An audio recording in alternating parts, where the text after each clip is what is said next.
Hello दोस्तों, आपका हमारे यूट्यूब चैनल द एजुकेशन में स्वागत है। हम आदिकाल से संबंधित और हिंदी व्याकरण से संबंधित यह पहला प्रैक्टिस सेट हल करेंगे, जो आपके आगामी परीक्षा UP TGT, PGT, KVS, NVS, TET, CTET आदि परीक्षाओं के दृष्टिकोण से बेहद उपयोगी है। तो चलिए पहले क्वेश्चन शुरुआत करते हैं। अगर चैनल पर पहली बार विजिट किए हैं तो हमारे चैनल को लाइक कीजिए, अपने दोस्तों में शेयर कीजिए और चैनल को सब्सक्राइब कीजिए। तो पहला क्वेश्चन है, रोड़ा कविकृत राउल बेल किस सदी की रचना है? राउल बेल को किसने लिखा? रोड़ा कवि ने। और यह किस सदी की रचना है? और राउल बेल एक नायिका प्रधान ग्रंथ है जिसमें कलछुड़ी वंश के साथ नायिकाओं का नक्शिक वर्णन हुआ है और यह एक शिलांकृत शिलाओं पर लिखा हुआ रचना है, शिलांकृत रचना है।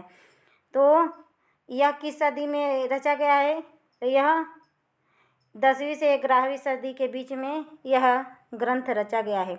ऑप्शन नंबर ग राइट आंसर। दूसरा क्वेश्चन है, राउल बेल का संपादन किसने किया? माता प्रसाद दीन ने किया, केदारनाथ पांडे ने किया, कि रामविलास शर्मा ने किया, कि भैयाड़ी माता प्रसाद गुप्त ने किया?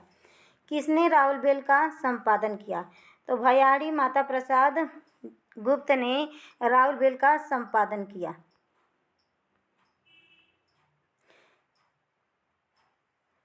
क्वेश्चन नंबर 3 है, बसंत विलास किसकी रचना है?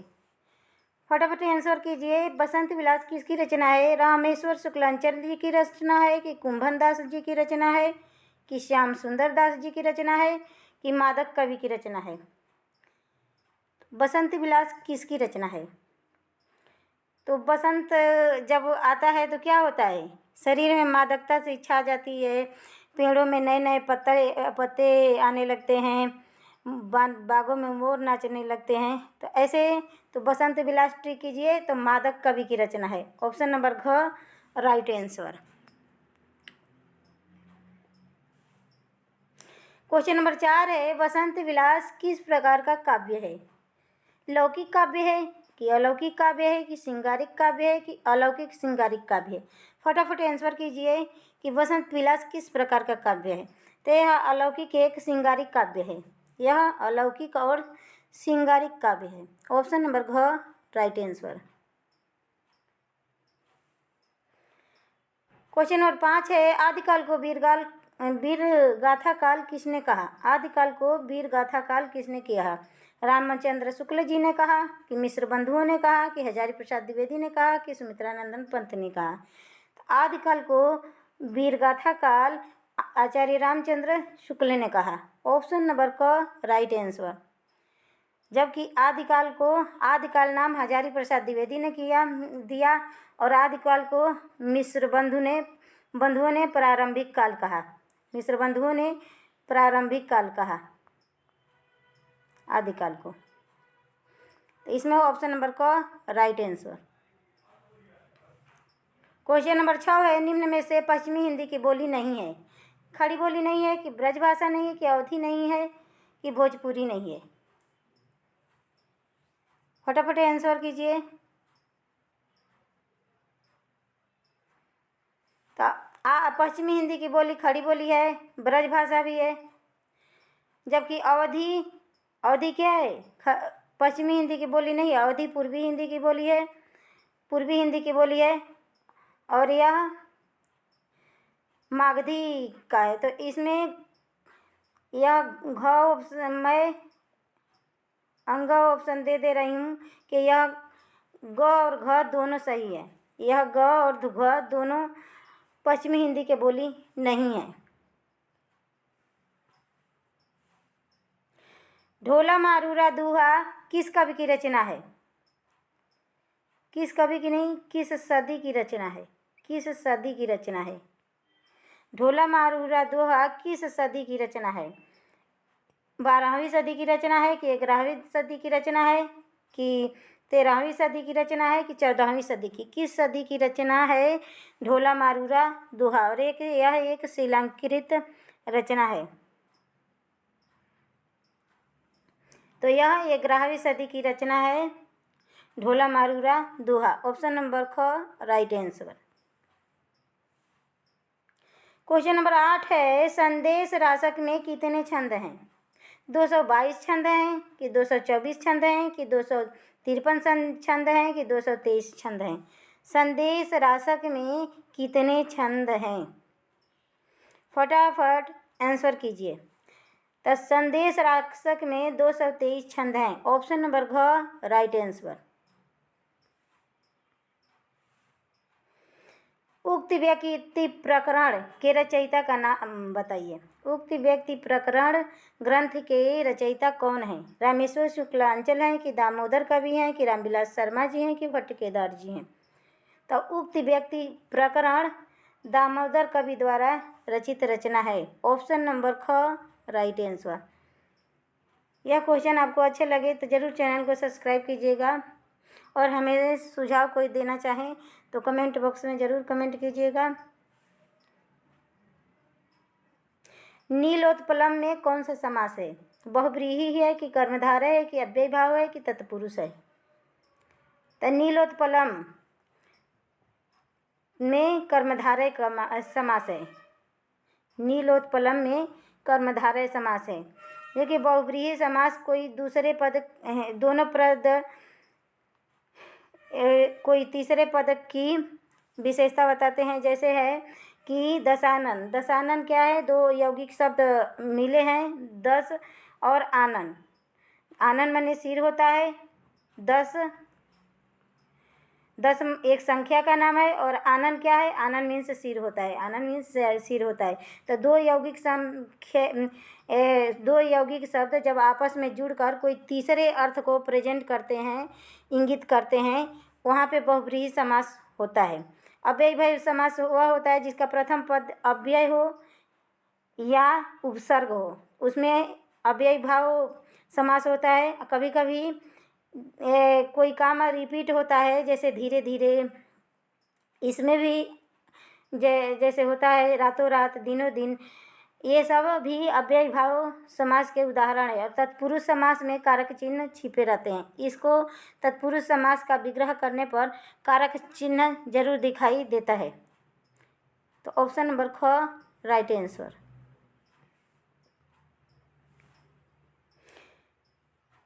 क्वेश्चन में 11 है, निम्न में से उत्पत्ति के आधार पर शब्दों का भेद नहीं है।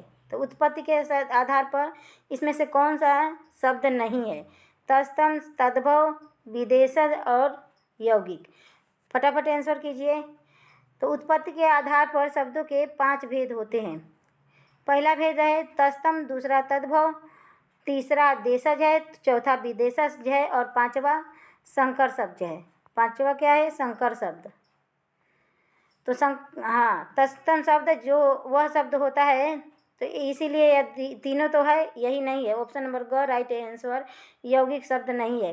और तत्सम शब्द वह शब्द होता है जो संस्कृत के शब्द ज्यों के त्यों हिंदी में प्रयोग कर लिए जाते हैं, वह तत्सम शब्द कहलाता है। और जिसका बिगड़ा हुआ रूप हम कोई भाषा बोलते बोलते बोलते बोलते अपने रूप में ढाल लेते हैं, तो हिंदी का संस्कृत का बिगड़ा हुआ रूप तद्भव कहलाता है। और विदेशज जो वह होता है, जैसे हम लोग हिंदी की भाषा नहीं है, वकील हिंदी का भाषा नहीं है, फिर भी हम वकील ही कहते हैं, उसको कोई और नाम नहीं रखते हैं। तो इसीलिए उस शब्द को विदेशज कहते हैं, जो विदेश से, दूसरे देश से या दूसरे प्रांत से आया हो। संकर शब्द उस शब्दों को कहते हैं जो कोई दो भाषाओं का मिलकर बना हो। जैसे रेलगाड़ी है या रेलगाड़ी है, तो रेल है अंग्रेजी शब्द और गाड़ी हिंदी शब्द, दोनों मिलके संकर शब्द बन गया है। तो ऑप्शन नंबर ग राइट आंसर। क्वेश्चन नंबर 12 है, बण रत्नाकर के रचयिता क्या कौन है? दामोदर शर्मा है कि ज्योतिषर ठाकुर हैं कि श्याम सुंदर दास हैं कि कल्लोल कवि हैं? तो दामोदर शर्मा ने क्या लिखा है? उक्ति व्यक्ति प्रकरण। उक्ति व्यक्ति प्रकरण, युक्ति व्यक्ति प्रकरण दामोदर कवि का है, कल्लोल कवि का है, ढोला मारूरा दोहा। और बण रत्नाकर के रचयिता कौन है? ज्योतिषवर ठाकुर हैं। ठाकुर हैं। ऑप्शन नंबर ख राइट आंसर। क्वेश्चन नंबर 13 है, अवहट्ठ भाषा का पहला प्रयोग किस रचना में मिलता है? अवहट्ठ भाषा का पहला प्रयोग किस रचना में मिलता है? गाथा सप्तशती में मिलता है कि वर्ण रत्नाकर में मिलता है कि संदेश रासक में मिलता है कि वसंत विलास में मिलता है? फटाफट आंसर कीजिए। तो अवहट्ठ भाषा का सबसे प्रथम प्रयोग वर्ण रत्नाकर में मिलता है। और वर्ण रत्नाकर के रचयिता कौन है? ज्योतिश्वर ठाकुर जी हैं। ज्योतिश्वर ठाकुर जी हैं वर्ण रत्नाकर के रचयिता।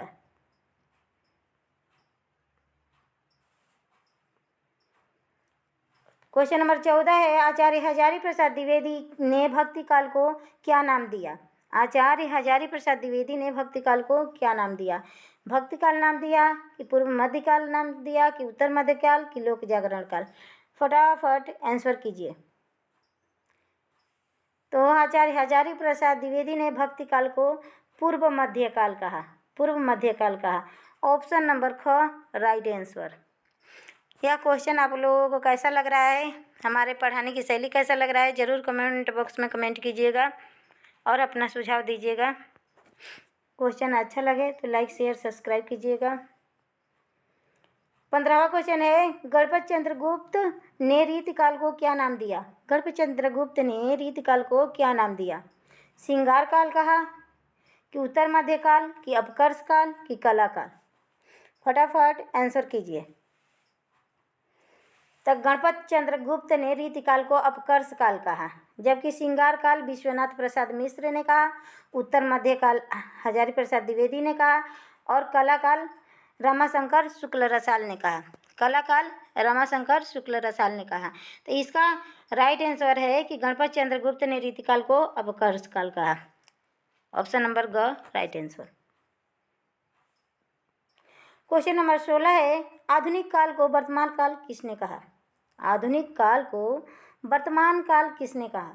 मिश्र बंधुओं ने कहा, आचार्य रामचंद्र शुक्ल ने, कि श्याम सुंदर दास ने, कि राम विलास शर्मा ने?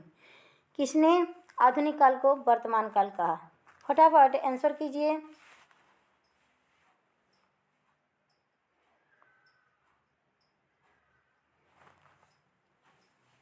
आधुनिक काल को वर्तमान काल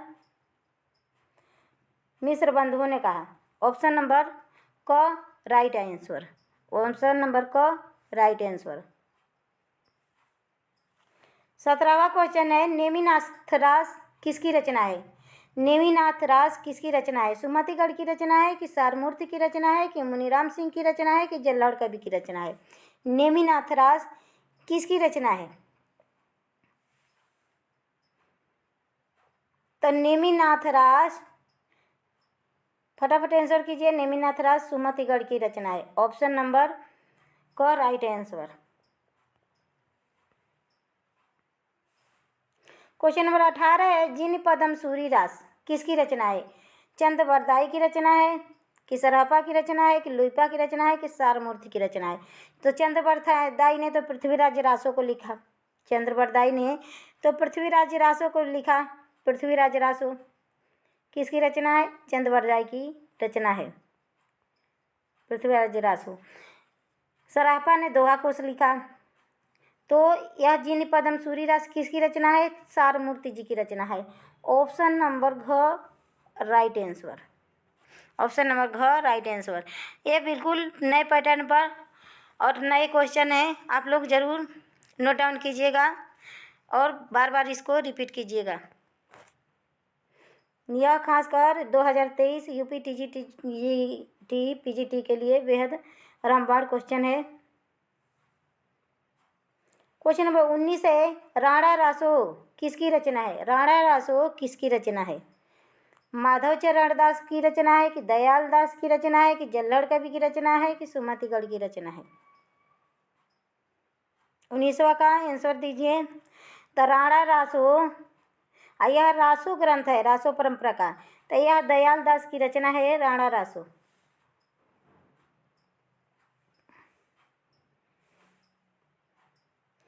कायम रासो किस ग्रंथ किसका है? कायम रासो ग्रंथ किसका है? दयाल दास जी का है कि कुंभन दास जी का है, अग्रदास जी का है कि नियामत खां जहाँ की रचना है? कायम रासो। फटाफट आंसर कीजिए।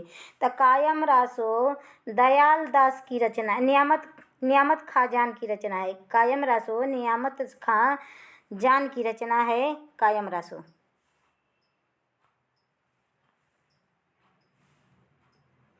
क्वेश्चन नंबर 21 है, आदिकाल को जॉर्ज ग्रियर्सन ने क्या नाम दिया? आदिकाल को जॉर्ज ग्रियर्सन ने क्या नाम दिया? चारण काल कहा, अपभ्रंश काल कहा, कि बीजवपन काल कहा, कि आदिकाल कहा? फटाफट आंसर कीजिए। आदिकाल को जॉर्ज ग्रियर्सन ने चारण काल कहा। ऑप्शन नंबर क राइट आंसर। बीजवपन काल महावीर प्रसाद द्विवेदी जी ने कहा आदिकाल को, और अपभ्रंश काल धीरेन्द्र वर्मा ने कहा। आदिकाल को आदिकाल हजारी प्रसाद द्विवेदी ने कहा। तो ऑप्शन नंबर क राइट आंसर।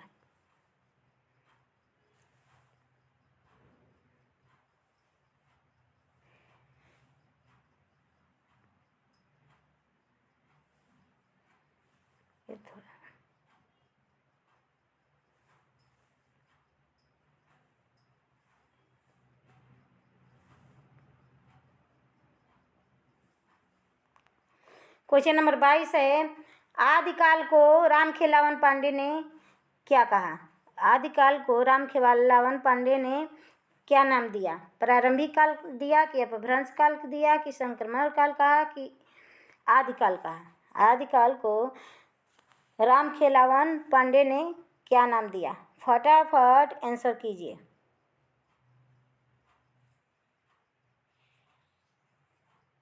आदिकाल को रामखेलावन पांडे ने संक्रमण काल कहा, जबकि आदिकाल को प्रारंभिक काल किसने कहा? मिश्र बंधुओं ने कहा। अपभ्रंश काल किसने कहा? धीरेन्द्र वर्मा ने कहा। और आदिकाल को आदिकाल हजारी प्रसाद द्विवेदी ने कहा। तो ऑप्शन नंबर ग राइट आंसर, कि रामखेलावन पांडे ने संक्रमण काल कहा आदिकाल को। क्वेश्चन नंबर 23 है, आदिकाल को अपभ्रंश काल नाम किसने दिया? रमाशंकर शुक्ल रसाल ने दिया, कि धीरेन्द्र वर्मा ने, कि श्याम सुंदर दास ने, कि सुमन राजे ने? तो आदिकाल को अपभ्रंश काल धीरेन्द्र वर्मा नाम दिए। ऑप्शन नंबर ख राइट आंसर। क्वेश्चन नंबर 24 है, निम्न कवियों में से अष्टछाप के कवि कौन नहीं है? नहीं पूछा है। परमानंद दास, कुंभन दास, कृष्णदास या परमेश्वर दास? तो अष्टछाप के कवि हैं सूरदास, परमानंद दास, कुंभन दास, कृष्णदास, ये सब अष्टछाप के कवि हैं, जबकि परमेश्वर दास अष्टछाप के कवि नहीं हैं। तो ऑप्शन नंबर घ राइट आंसर।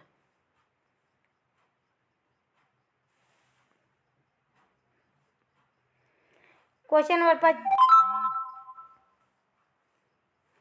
25 है, यह अलंकार से क्वेश्चन है।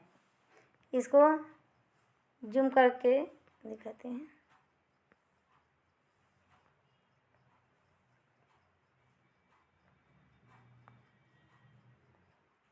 द क्वेश्चन नंबर 25 है, एक लड़की को देखा तो ऐसा लगा जैसे खिलता गुलाब, जैसे कोयल की तान, जैसे मंदिर में हो कोई घंटी की नाद। यह एक गाना दिया है। इस पंक्ति में पूछा है कौन सा अलंकार है? विभावना अलंकार है, उत्प्रेक्षा अलंकार है, कि उपमा अलंकार है, कि उल्लेख अलंकार है? फटाफट आंसर कीजिए। तो विभावना अलंकार कहाँ पे होता है? जहाँ बिना कारण के कार्य होने लगता है, बिना कारण के कार्य होता है, वहाँ पे विभावना अलंकार होता है। जैसे बिनु पद चले सुने बिनु काना, कर बिना कर्म करे विधि नाना। जैसे बिना पैर का वह चल रहा है, बिना कान का सुन रहा है।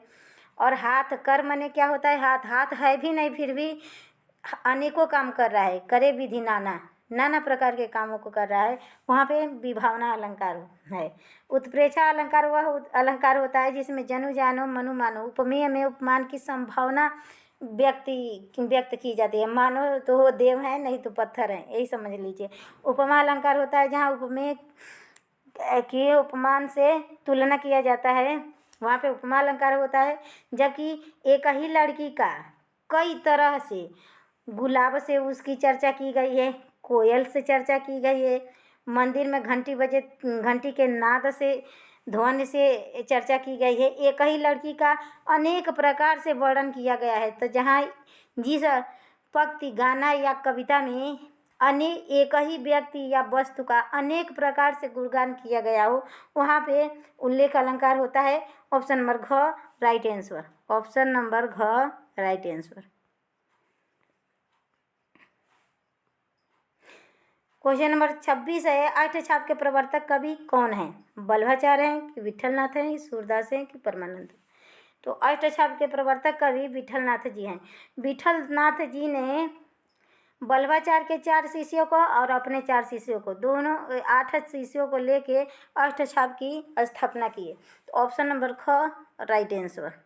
और यह वल्लभाचार्य के बेटे हैं विठलनाथ जी। और विठलनाथ के बेटे कौन हैं? गोकुलनाथ जी हैं। विठलनाथ के बेटे का क्या नाम है? गोकुलनाथ है। वैसे तो यह 50 क्वेश्चन का प्रैक्टिस सेट है, लेकिन हमारे इस प्लान से यह 100 क्वेश्चन से कम नहीं है। 100 क्वेश्चन इसमें छिपा हुआ है।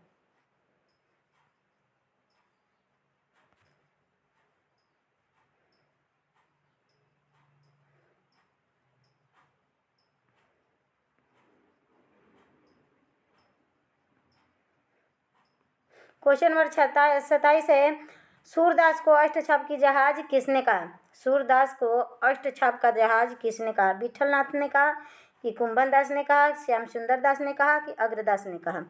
तो अष्टछाप का जहाज सूरदास को विठलनाथ ने कहा। विठलनाथ कौन थे?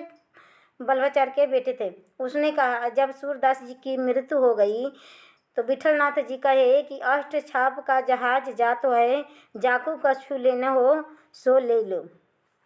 तो विठलनाथ ने सूरदास जी को अष्टछाप का जहाज का ऑप्शन नंबर का राइट आंसर।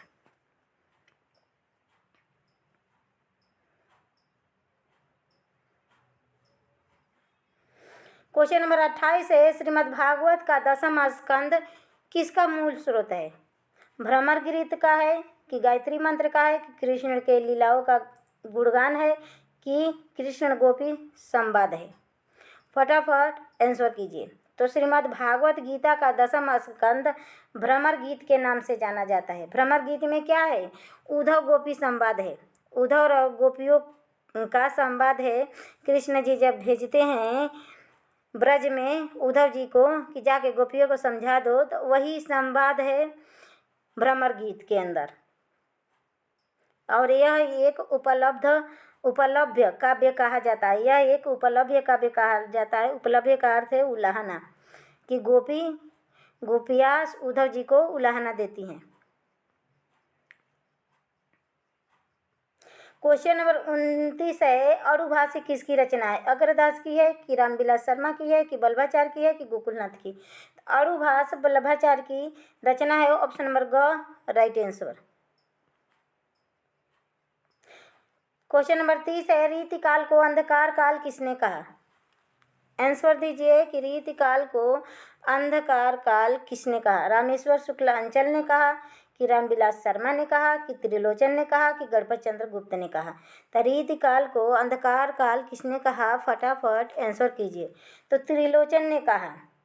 जब त्रिलोचन, लोचन का अर्थ क्या है? आँख है। लोचन का अर्थ क्या है? आँख है। जब आँख बंद कर लें तो क्या दिखेगा? अंधकार। को रिलेट करके रचनाओं को याद करेंगे तो ज़्यादा समय तक आपके माइंड में फिट रहेगा। तो आँख बंद कर लोगे तो क्या दिखाई देता है? अंधकार। तो रीतिकाल को अंधकार काल किसने कहा? त्रिलोचन ने कहा। जाहिर सी बात है।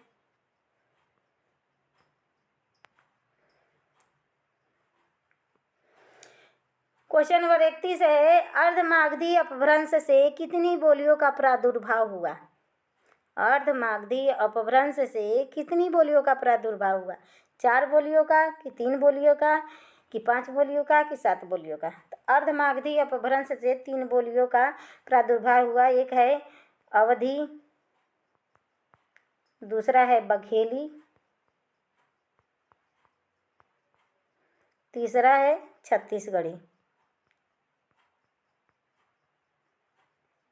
छत्तीसगढ़ी। तो ऑप्शन नंबर ख राइट आंसर।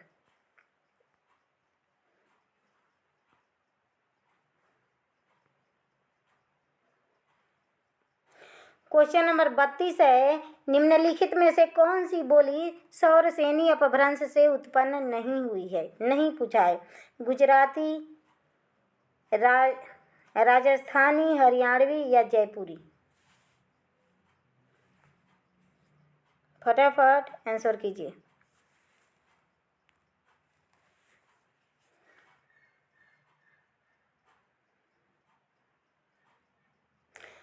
यहाँ पर आप लोग भोजपुरी कर लीजिए, भोजपुरी, क्योंकि जयपुरी भी सौरसेनी अपभ्रंश से निकला हुआ है। यहाँ टाइप में गलत हो गया है ऑप्शन लिखने में। तो सौरसेनी अपभ्रंश से किसकी उत्पत्ति नहीं हुई है? तो भोजपुरी बोली की उत्पत्ति सौरसेनी से नहीं हुई है, जबकि हरियाणवी, गुजराती और राजस्थानी बोलियों की उत्पत्ति, जयपुरी भी राजस्थानी के अंदर ही आ जाती है। जयपुरी भी राजस्थानी भाषा की एक बोली है, तो ये भी आ जाती है। तो यह तीनों तो सौरसेनी अपभ्रंश से उत्पन्न हुए हैं, लेकिन भोजपुरी अर्धमागधी अपभ्रंश से उत्पन्न हुई बोली है। भोजपुरी मागधी अपभ्रंश से, अर्धमागधी कर रहे हैं, मागधी अपभ्रंश से उत्पन्न बोली है। तो ऑप्शन नंबर घ राइट आंसर। क्वेश्चन नंबर 33 है, भोजपुरी बोली किस अपभ्रंश से निकली हुई है? सौरसेनी से, कि मागधी से, कि अर्धमागधी से, कि पहाड़ी से? तो अभी हमने बताया है कि भोजपुरी बोली मागधी अपभ्रंश से निकली है, तो ऑप्शन नंबर ख राइट आंसर। क्वेश्चन नंबर 34 है, हमीर रासो किसकी रचना है? जगनी की है, कि नरपति नाल की है, कि दलपत विजय की है, कि सारंगधर की है? हमीर रासो किसकी रचना है? हमीर रासो, फटाफट आंसर कीजिए। तो हमीर रासो सारंगधर की रचना है, ऑप्शन नंबर घ राइट आंसर। 35वां क्वेश्चन है, प्राकृत पैंगलम किस प्रकार का ग्रंथ है? फटाफट आंसर कीजिए। यह एक अलंकार शास्त्र है, कि यह एक छंद शास्त्र है, कि यह एक नीति ग्रंथ है, कि यह एक धार्मिक ग्रंथ है? तो प्राकृत पैंगलम एक छंद शास्त्र है। ये क्या है? छंद शास्त्र है प्राकृत पैंगलम। और यह किसकी रचना है? तो यह बंशीधर की रचना है। यह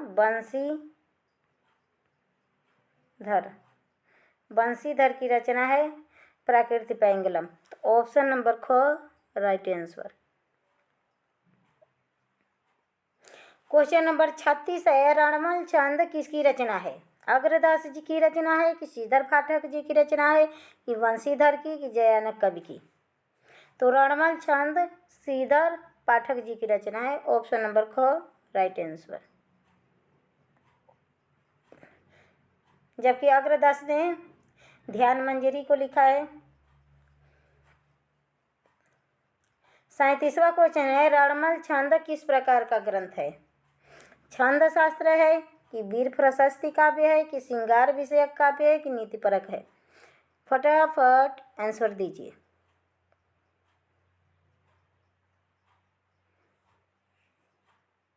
तो रणमल छंद एक वीर प्रशस्ति काव्य है, और यह किसके बारे में लिखा गया है? इंदौर के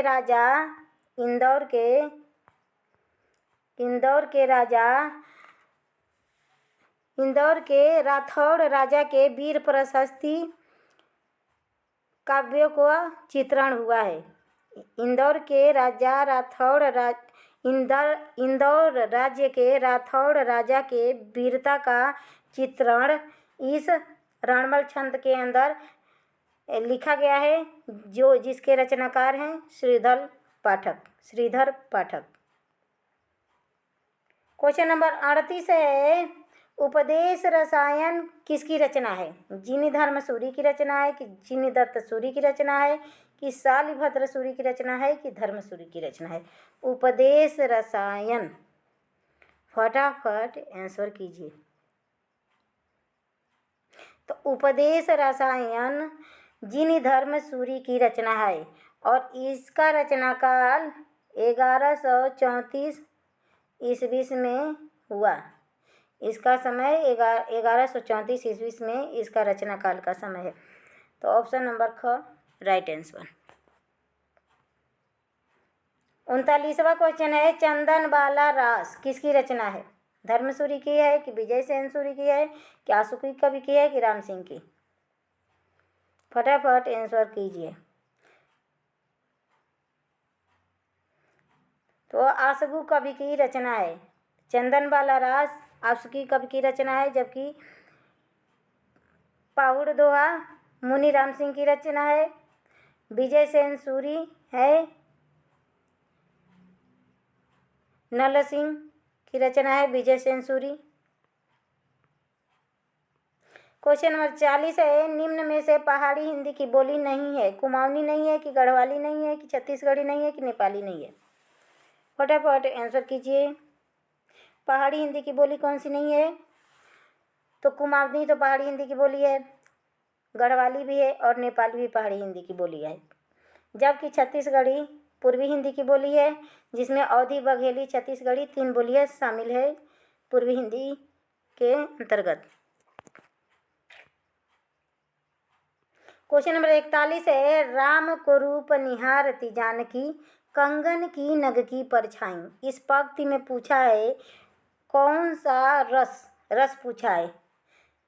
संयोग श्रृंगार रस है कि वियोग श्रृंगार रस है कि हास्य रस है कि करुण रस है? तो इसमें हंसने की तो कोई बात कही नहीं गई है, तो हास्य रस तो होगा नहीं, और ना ही रोने की बात की गई है, तो करुण रस भी नहीं होगा। अब देखिए, यह वियोग श्रृंगार है कि संयोग श्रृंगार है? जब राम जी विवाह करने गए हैं तो सीता जी और राम जी बैठे हैं दोनों लोग चौक पे शादी के लिए। तो उस समय घूंघट का रिवाज था, सीता जी घूंघट ओढ़ी थी, तो राम को तो देख नहीं सकती, तो जो हाथों में कंगन पहनी थी तो उस कंगन में राम जी का चेहरा दिखाई दे रहा था। तो वह कंगन के नगों में राम जी के चेहरा को देखी है। और यह तुलसीदास ने बहुत बारीकी से लिखा है कि राम को रूप निहारती, और यह जानकी मंगल रचना में ही इस पंक्ति को लिखा गया है कि राम को रूप निहारती जानकी कंगन की नग की परछाई। तो इसमें है संयोग श्रृंगार, राम और सीता मिले हुए हैं, तो ये भी नहीं होगा। ऑप्शन नंबर क राइट आंसर।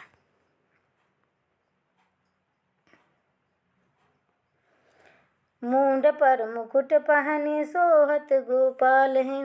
इस काव्य पंक्ति में पूछा है कि कौन सा काव्य दोष है? काव्य गुण से भी क्वेश्चन आता है काव्य शास्त्र से, और काव्य दोष से भी क्वेश्चन आता है। हर TGT PGT में तो अक्सर करके पूछता है। तो इसमें बताइए कि कौन सा काव्य दोष है? च्युत संस्कृति दोष है कि ग्रामत्व दोष है कि अधिक पदत्व दोष है कि इसमें से कोई नहीं? तो मूंड पर मुकुट पहने सोहत गोपाल हैं कि अपने मूंड माने क्या होता है? सिर होता है। सिर पर मुकुट पहन के भगवान श्री कृष्ण सुशोभित हो रहे हैं। तो इसमें क्या है? ग्रामत्व दोष है।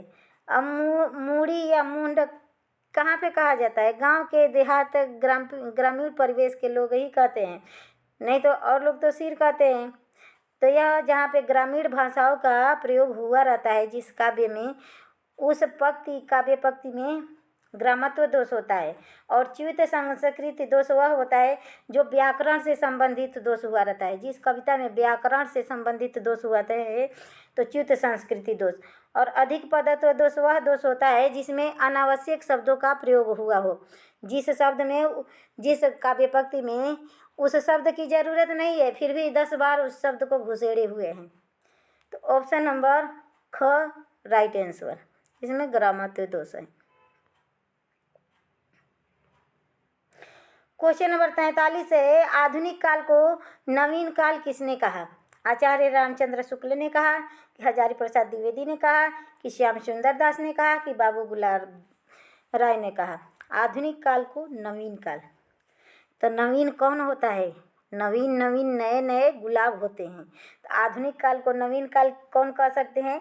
बाबू गुलाब राय कह सकते हैं। ऑप्शन नंबर घ राइट आंसर। जुगुप्सा रस किस रस का स्थायी भाव है? तो यह विभत्स रस का स्थायी भाव है। कहीं घृणा भी दे देता है, घृणा भी दे देता है। विभत्स का अर्थ है घृणा। तो जुगुप्सा रस का स्थायी भाव घृणा है, जबकि शांत रस का शांत है, भक्ति रस का भक्ति और श्रृंगार रस का रति है। श्रृंगार रस का स्थायी भाव रति है। तो ऑप्शन नंबर क राइट आंसर। अगर सेशन यह आपको पसंद आता हो, हमारे पढ़ाने की शैली पसंद आ रही है, तो चैनल को ज़रूर सब्सक्राइब कीजिएगा, जिससे रोज़ का नोटिफिकेशन आप तक पहुंच सके। क्वेश्चन नंबर 45 है, निर्वेद किस रस का स्थायी भाव है? विभत्स रस का स्थायी भाव है कि श्रृंगार रस का स्थायी भाव है कि शांत रस का स्थायी भाव है कि भयानक रस का स्थायी भाव है? निर्वेद शांत रस का स्थायी भाव है। जैसे ऋषि मुनि नहीं रहते हैं कि एकदम शांति परमात्मा के खोज में निकल जाते हैं जंगलों में और एकदम शांत स्थान खोजते हैं और शांति से रहते हैं और भगवान का भजन करते हैं। तो निर्वेद रस का स्थायी भाव क्या रहता है? शांत।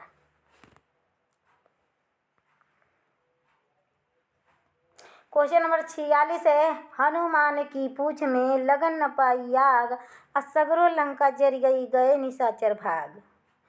इस पंक्ति में पूछा है अलंकार कौन सा है? कौन सा अलंकार है? अनियोक्ति अलंकार है कि अतिशयोक्ति अलंकार है कि उपमा अलंकार है कि विभावना अलंकार है? जिस काव्य में या काव्य पंक्ति में बातें बढ़ा चढ़ा के कही गई हो, उस पंक्ति में अतिशयोक्ति अलंकार होता है। जैसे कितने लोग ग्रामीण में नहीं होते हैं जिसे बहसू कहते हैं, कि बातों को बढ़ा चढ़ा के बहसते हैं, हमारे पास ये है वो है, देखने जाओ तो कुछ भी नहीं है। जैसे इस पंक्ति में कवि ने क्या लिखा है कि हनुमान की पूंछ में आग भी नहीं जलाई गई, तब तक लंका सारी जल गई और निशाचर सारे राक्षस सारे भाग गए। उपमा अलंकार में उपमेय उपमा में तुलना किया जाता है। विभावना अलंकार मैंने बताया ही था कि बिना कारण के ही कार्य हो जाता है। और अनियोक्ति अलंकार होता है जो हम दूसरे पर व्यंग करते हैं। तो यह वहाँ पे व्यंगात्मक शैली का जहाँ पे प्रयोग हुआ रहता है जिस काव्य पंक्ति में, वहाँ पे अनियोक्ति अलंकार होता है। क्वेश्चन नंबर 47 है, 252 बेसुरों की वार्ता किसके द्वारा लिखा गया है? विठल नाथ जी के द्वारा कि गोकुलनाथ जी के कि परमानंद के द्वारा कि नंददास के? तो 252 बेसुरों की वार्ता और 84 बेसुरों की वार्ता, 84 बेसुरों की वार्ता यह गोकुलनाथ जी द्वारा लिखा गया है। और गोकुलनाथ कौन थे? ये विठलनाथ के पुत्र थे।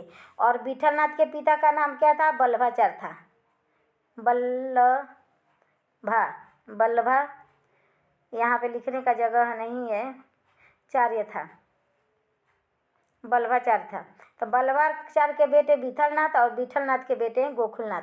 तो गोकुलनाथ ने जैसे 84 बेसुरों की वार्ता लिखे, तो वह अपने दादाजी के शिष्यों को लेके 84 बेसुरों की वार्ता लिखे और अपने पिताजी के शिष्यों को लेके 252 बेसुरों की वार्ता लिखे। तो ऑप्शन नंबर ख राइट आंसर। क्वेश्चन नंबर 48 है, खड़ी बोली में पहेलियाँ और मुकरियों की रचना करने वाले विद्वान कौन हैं? भारतेंदु जी हैं कि अमीर खुसरो जी हैं कि कबीर जी हैं कि शिव प्रसाद सितारे हिंद जी हैं? तो खड़ी बोली में पहेलियों और मुकरियों की रचना करने वाले अमीर खुसरो जी हैं। ऑप्शन नंबर ख राइट आंसर। क्वेश्चन नंबर 49 है, अंधे की लकड़ी होना मुहावरे का अर्थ बताइए। अंधे के पास लकड़ी अधिक होती है या एकमात्र सहारा, या अंधा आदमी ज्ञानी होता है या अकेला आदमी? तो एकमात्र सहारा। ऑप्शन नंबर ख राइट आंसर। क्वेश्चन नंबर 50 है कि सनकादि संप्रदाय से संबंधित कौन है? सनकादि संप्रदाय से रामानुजाचार्य हैं कि माधवाचार्य हैं कि निम्बार्काचार्य हैं कि विष्णु स्वामी हैं? सनकादि संप्रदाय से संबंधित आचार्य कौन है? फटाफट आंसर कीजिए। तो निम्बार्काचार्य जी हैं। और निम्बार्काचार्य जी ने किस ग्रंथ का किस संप्रदाय का? तो द्वैताद्वैत